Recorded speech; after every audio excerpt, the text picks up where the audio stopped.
Graders, we're on our last example for the day, and we're still in section 6.2. I just got to put a little bit of information up here on our last set of examples, our last 4 questions that we're going to cover and delve into today.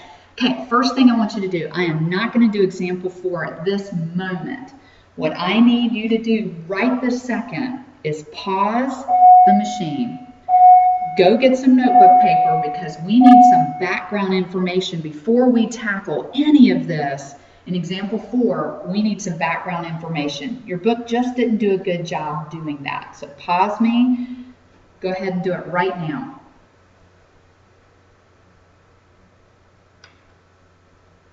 Okay, welcome back. I hope that you have your notebook paper and your pencil. Remember, we don't do stuff in pen in my class. And that you're ready to take some notes on some basic exponent rules. And this is where we're going to start, okay? Rule number 1, if you multiply a base times another base, and that has to be the same variable, can't be 2 different variables, the rule doesn't apply when the variables are different. It's a variable times a variable, same variable.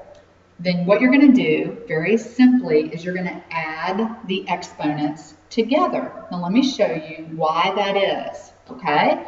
Let's do this one together. Let's do x squared times x to the 4th power. Now I'm going to show you the expanded view, and then I'm going to show you the shortcut, and they're going to be the same answer. And we don't want to do the expanded view all the time because it's a lot more writing and a lot more work. But I'm going to show it to you, all right? So we're going to expand it out. We're going to write x squared. Well, x squared is x times x. Okay, now let's put a big multiplication sign there, and let's do x to the 4th. That's x times x times x times x. So there's the expanded view. Now let's ask yourself this question. How many x's do you see multiplied together? I see 1, 2, 3, 4, 5, 6. I see 6 x's multiplied to each other, and that gives me x to the 6th power. Okay, now here's your shortcut. X squared times x to the 4th, notice we have the same base. They are both x's. Excellent! Little pun there. We need to use our rule here, base times base. We're going to take those 2 exponents and we're going to add them together, and we're still going to get x to the 6th. Okay, let me show you another one. Let's do y to the 3rd times y to the 10th. Okay, if I expand it out, there's 3 y's here, and there will be 10 y's here.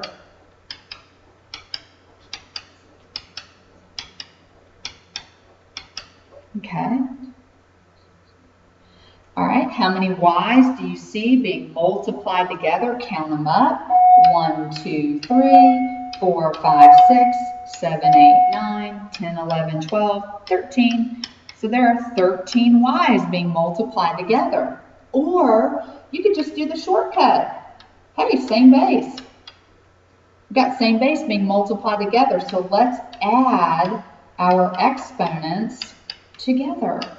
And it's y to the 13. Now, if you get comfortable enough that you don't need that step in between, you don't have to write it. You can go straight from here to here if you so desire. It's really, what are you comfortable with? Do you recognize when you have base times base and you can add the exponents? Now, the rule doesn't apply if you have 2 different bases. You can't use the rule here. Not the same base. You got to leave it alone. There's your answer. It's already simplified. Can't do anything else when they're 2 different variables. Hey, but if they're the same variable, then you can. When you multiply those variables together, you can add those exponents, okay, and simplify it that way. All right, continue down your page. Let me get to the next rule. This is our second rule. Just did rule 1, base times base, add the exponents. Now we're going to do base divided by base. And the rule states that you should subtract your exponents, okay? So let's do a raised to the third power divided by a to the second power. Okay, so if I expand it out, put 3 a's up top and 2 a's down bottom. Now what happens when you have a number divided by itself? Well, that cancels to 1. Cancels to 1. And look what you're left with. A. Okay, that's expanded view. Or you could do your rule and go, hey, I got a to the third divided by a to the second. That's really 3 minus 2, which is 1. Okay, got the same exact answer. So the rule does work here. So it's real easy when the bigger exponent's up top. That's really easy. What happens when the bigger exponent is on the bottom?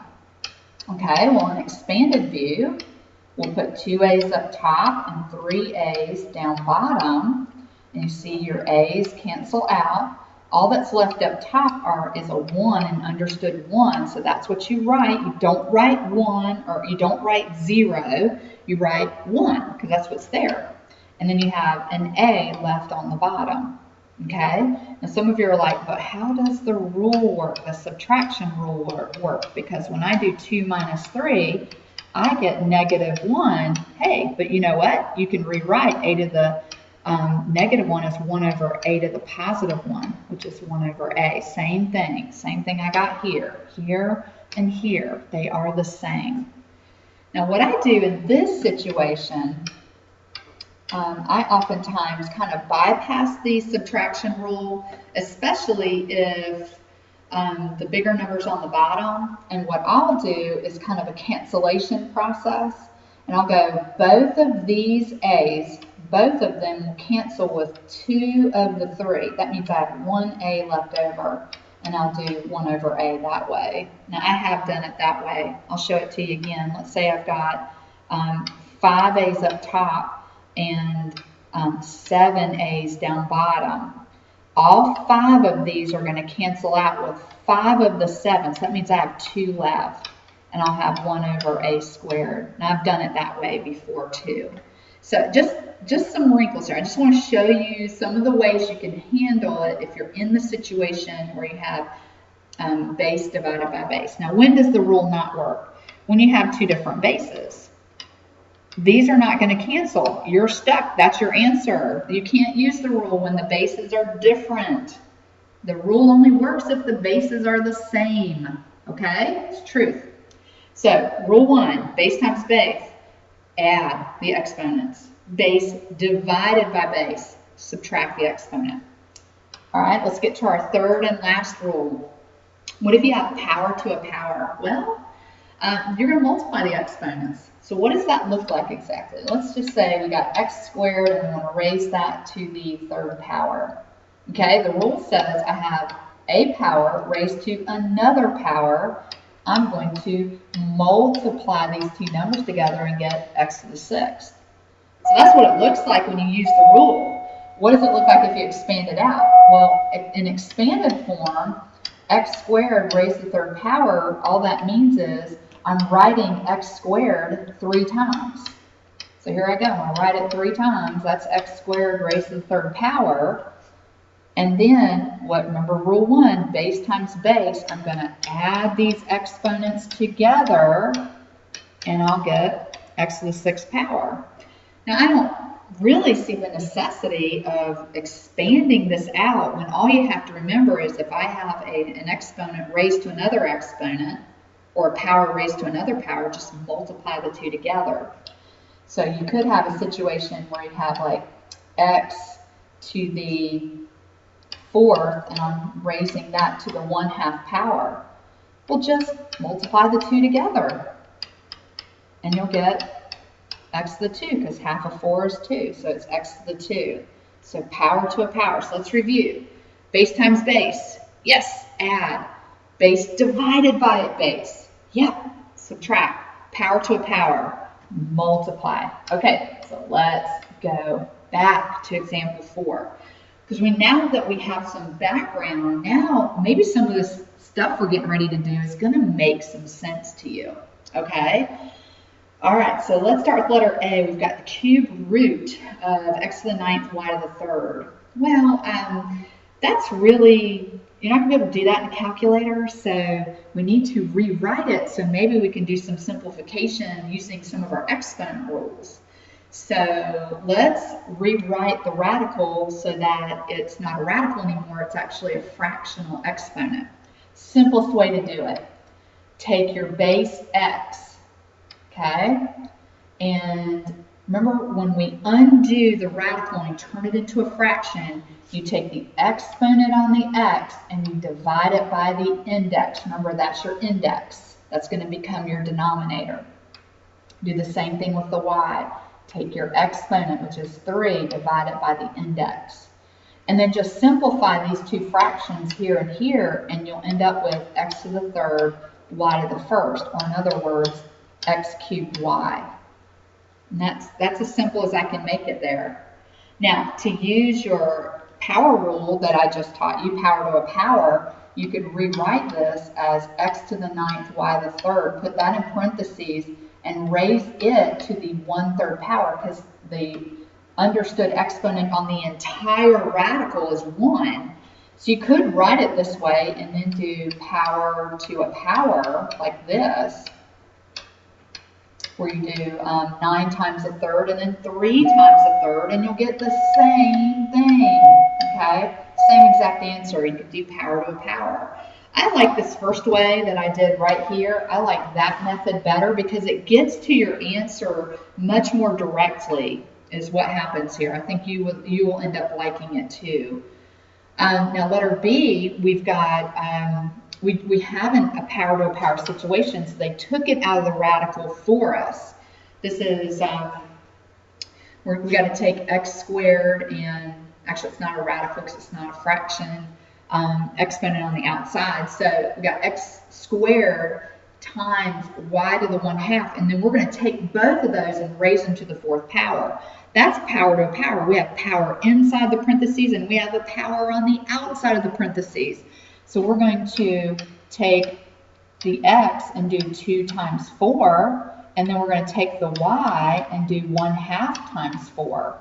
That's what's going to happen in that first part, okay? Now the second part right here, what you have here is the cube root of y to the third. Remember what I said. If the exponent on your base is the same number as the index for your root, they're going to cancel each other out, and you're left with good old y.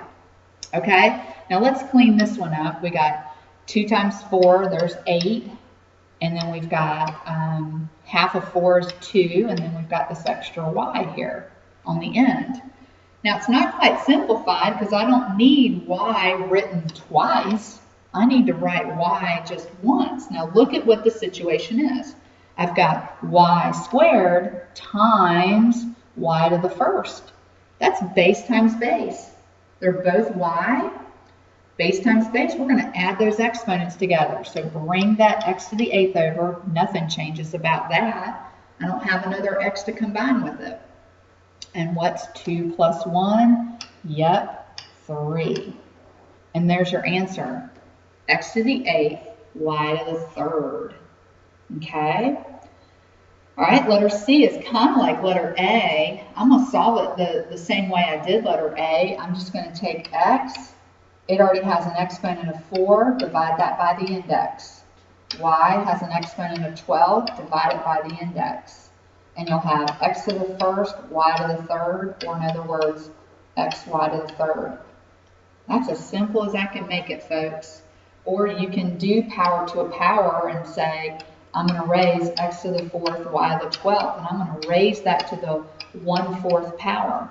That creates that power to a power situation, and you'll have x to the 4th times the 4th, and then y to the 12th times the 4th, and you'll still get x to the 1st, y to the 3rd, xy to the 3rd.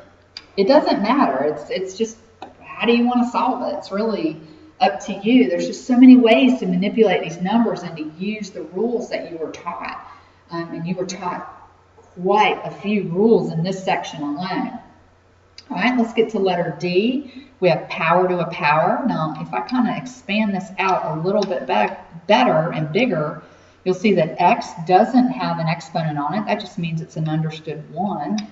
Y has an exponent of a half, and we're raising that to the second power, okay? And then we are to take the fifth root of x to the fifth. All right, so power to a power. Let's focus on the numerator. Power to a power. X to the first, raise to the 2. What's 1 times 2? You're right, it's x squared, okay? Y to the 1/2, raise to the 2. What's 1/2 times 2? You're right, that's 1, okay? Denominator, remember what I told you. If you have the same exponent and it matches the number in the index, that means they're going to cancel each other out, leaving you with an x. Okay? Now we don't want x in 2 different places. We just want to write this thing one time. Okay? So there's a little more simplification that can be done. I have base divided by base. Now the exponent on the 1 in the bottom, I have 1x in the bottom, 2 x's up top. Remember what we said? Base divided by base. Yes, I'm going to subtract. So what's 2 minus 1? 1. And so I have x to the first, y to the first, or very simply, xy.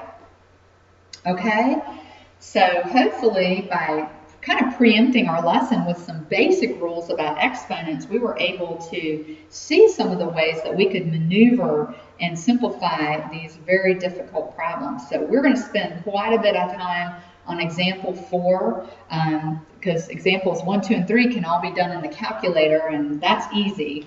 Example 4, not so much. And I want you to feel confident in this particular process. So we'll be working on this quite a bit. So kind of anticipate that, okay? Thank you for listening. Please bring your questions to class.